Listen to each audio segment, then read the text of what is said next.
இவருக்கு அரசியல் பண்ண தெரியல, அவ்வளோதான். யாருக்கு? கேப்டனுக்கு. 2011ல அரசியல் பண்ண தெரியலன்னு சொல்லலாம். அப்புறம் எப்படி சொல்றது? அரசியல் பண்ண தெரியாம அரசியல்ல வந்தாரு. ஆமா, அவர் நல்லது பண்ணணும்னு அரசியலுக்கு வந்தாரு. ஆனா அரசியல் பண்ணாதான் அரசியல் நிக்க முடியும்னு ஆயிட்டு வச்சு, அதனால நிக்கல, அவ்வளவுதான். நல்லது பண்ணணும், சரியா? இப்போ அவர் 2011 வந்து எதிர்கட்சி தலைவர் ஆனார். அந்த எதிர்கட்சி தலைவர் ஆனோடனே கிட்டத்தட்ட 29 சீட்டு நாங்கள் ஜெயித்தோம், எம்எல்ஏ ஆனாங்க.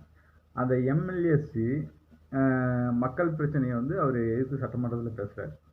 எப்படின்னா, அந்த எலெக்ஷன் முடிஞ்சு ஒரு வருஷத்துலேயே அந்த அம்மா என்ன பண்ணுறாங்கன்னா, பால் விலை, பஸ் கட்டணம், அப்புறம் மின் கட்டணம், இந்த 3த்தையும் இன்க்ரீஸ் பண்ணுறாங்க. இன்க்ரீஸ் பண்ணும்போது இவர் எதிர்கட்சி தலைவராக இருக்கார். திடீர்னு வந்து நீங்கள் இப்படி வந்து விலையேற்றத்தை கொண்டு போகும்போது நம்மளை நம்பி ஓட்டு போட்ட மக்கள் நம்மளை வந்து எப்படி இது பண்ணுவாங்க? நீ வர்ற உள்ளாட்சி தேர்தலில் நம்மளுக்கு அந்த மக்கள் ஓட்டு போடுவாங்களான்னு கேட்குறாரு. அதில் ஆரம்பித்த சண்டை இது. என்னென்னா, இவர் அரசியல் பண்ணணும்னு நினச்சிருந்தாருன்னா பேசாமல் அந்த அம்மாவை அனுசரித்து போயிருந்தாலே அரசியல் பண்ணியிருந்திருக்கலாம். ஆனால் அப்படி இவர் நினைக்கல. இவர் வந்து அது தப்பு, அந்த தப்பை நான் தட்டி கேட்கணும். அப்போ தான் வந்து என்னை நம்பி ஓட்டு போட்ட மக்களுக்கு நான் ஏதாவது பண்ணணும். அப்படி அவர் இது பண்ணிட்டாரு. அது 29 பேரில் என்ன ஆகிப்போச்சுன்னா, அந்த அம்மா ஒரு 10 எம்எல்ஏ விலை கொடுத்து வாங்கிட்டாங்க. அதாவது அப்போ கேப்டன் ஸ்டார்டிங் சண்டை வந்தப்போவே அந்த அம்மா ஒரு சிலரை ஏடிஎம்கேக்கு இது பண்ணிட்டாங்க. அதுக்கப்புறம் என்ன ஆகிப்போச்சுன்னா, மீதி இருக்கிற எம்எல்ஏசியெல்லாம் செயல்படவே விடல.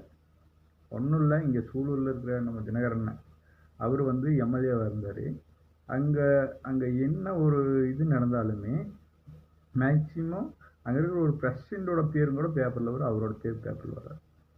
அந்தளவுக்கு அவர் செயல்படவில்லைன்னா உனக்கு மக்கள் மத்தியில் ரீச்சே இருக்காது. நீ ஒரு தொகுதிக்கு எம்எல்ஏ, அப்போது அந்த மக்களுக்கான தேவையை நீ பண்ணணுன்னா தான் உன்னோட பேர் டெவலப் ஆகும். அப்போ தான் நீ போய் அடுத்த வாட்டி ஓட்டே கேட்க முடியும். அப்போ உனக்கு செயல்பட விடாமல் பண்ணிட்டா நீ அடுத்தது மட்டமாயிரு, அப்புறம் உனக்கு வாய்ப்பே இருக்காமல் போயிடும்.